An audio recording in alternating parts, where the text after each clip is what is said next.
গ্রামের এই সুন্দর তাজা সবজি এবং শাক দিয়ে আজকে রান্না হচ্ছে ছোট্ট মাছের ঝোল। দেখতে পাচ্ছ, শাক তোলা হচ্ছে একদম প্রকৃতির বুক থেকে।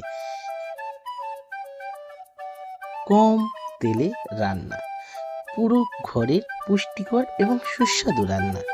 রান্নার কাজ প্রস্তুতি চলছে।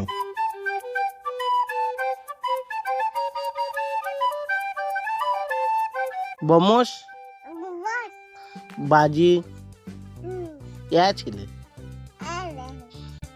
উনানের আগুনের উষ্ণ গরম ছোঁয়ায় রান্নির মাথায় গুড়ি গুড়ি ঘাম জমেছে। পরিশ্রম তো করছে রান্নাটাকে সুস্বাদু এবং আরো ন্যাচারাল বানানোর জন্য।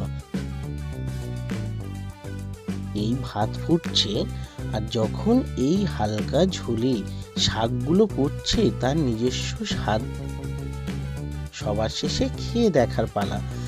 কেমন হয়েছে ধোঁয়া ওঠা গরম ভাত আর হালকা মাছের ঝোল এবং সঙ্গে স্যালাড।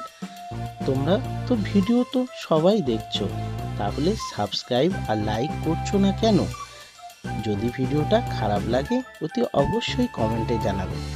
তো চলো বন্ধুরা, আবার একটা নতুন ভিডিওতে তোমাদের সবাইকে স্বাগত।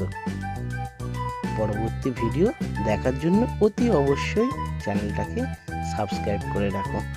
তো ভিডিওটা দেখার জন্য অতি অবশ্যই ধন্যবাদ।